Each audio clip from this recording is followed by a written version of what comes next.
तुर्किया में आने वाला ज़ल्ज़ला अमरीकी खुफिया टेक्नोलॉजी हार्प का नतीजा है। हुक्काम के मुताबिक तुर्किया में अब तक 8,500 से ज्यादा हलाकतों की तस्दीक हो चुकी है, जबकि 50,000 से ज्यादा अफराद के जख्मी होने की इत्तलात है। और उधर शाम में हलाकतों की तादाद 3,500 से ज्यादा बताई जाती है।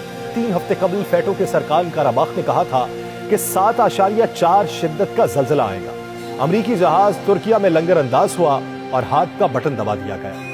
सिफारत खाने बंद करके अराकीन को वापस बुला लिया गया। इस तबाहकुन सूरत हाल के दरमियान हजारों लोग अपनी जान से हाथ धो बैठे हैं कि ज़ल्ज़ला मसनूई तौर पर बनाया गया था। इस ज़ल्ज़ले को हार्प यानी high frequency active auroral research program से भी तशबीह दी है, जो कि एक अमरीकी तहकीकी मरकज है जो आयनोस्फेयर की खुसूसियात और तर्ज अमल का मुतालिया करता है। ये हार्प किस बला का नाम है? टेक्नोलॉजी के बारे में बताते हैं। ये टेक्नोलॉजी एक हकीकत है, इसके पीछे अमरीका है। हार्प दरअसल high frequency active auroral research program का मुखफ़फ़ है। हार्प 1990 में अमेरिका में शुरू किया। ये एक तहकीकाती मंसूबा है। इस मंसूबे का बुनियादी मकसद रेडियो कम्युनिकेशन टेक्नोलॉजीज को बढ़ाना होता है। रूस यूक्रेन जंग के तनाजुर में अमेरिका हाल ही में तुर्की पर अदम ताउन का इल्जाम लगाते हुए संगीन नताइज की धमकियां भी दे चुका है। तुर्की, जो तुर्किया में अब तब्दील हो चुका है, ये सल्तनत उस्मानिया के इख्तिताम के बाद 100 साल इसके 2023 में पूरे होने हैं। 2023 में 100 साल पूरे होंगे तो मुआहिदा लौज़ान भी खत्म हो जाएगा।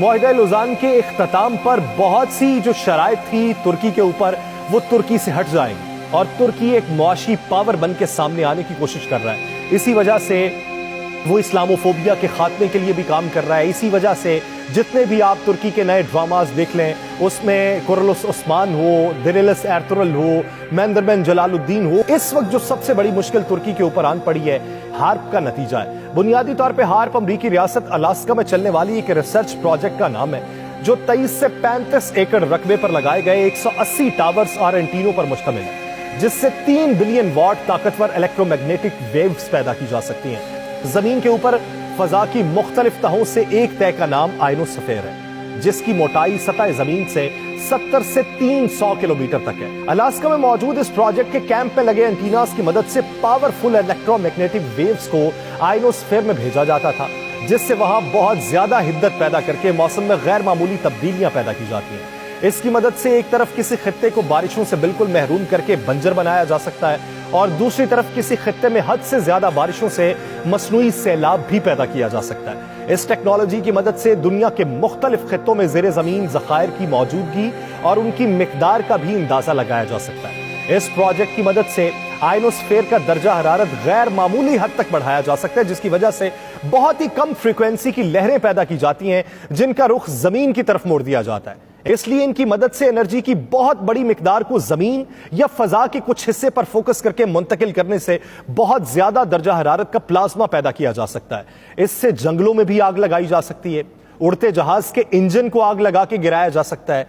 तहकीक से अंदाजा लगाया गया है कि इस हार्प रेडियो स्टेशन अलास्का में 180 के करीब एंटीनाज हैं, जो तकरीबन 72 फीट ऊंचे हैं। इन सब एंटीनास को इस तरतीब से जोड़ा गया है कि तमाम एंटीनों से निकलने वाली शुआएं अलग अलग शुआओं को भेजने की बजाय एक जेट ताकतवर शुआओं को भेजने का काम करती है। इस तरह ये सब एंटीनास एक बड़े एंटीना का काम सरअंजाम देते हैं। ये एंटीनास फजा में टनों के हिसाब से एनर्जी भेजने का काम करते हैं, जिससे ELF वेव्स पैदा होती हैं। ये फजा में 3.6 मिलियन वॉट्स की ताकत वाली शुआएं भेजते हैं, जो किसी भी उड़ते हुए जहाज के इंजन को बासानी एक ही झटके में पिघला सकती हैं। ये तो वो बातें हैं जो अवाम के सामने किसी ना किसी तरीके से पहुंच गई, लेकिन असल में अवाम को धोखे में रखा गया।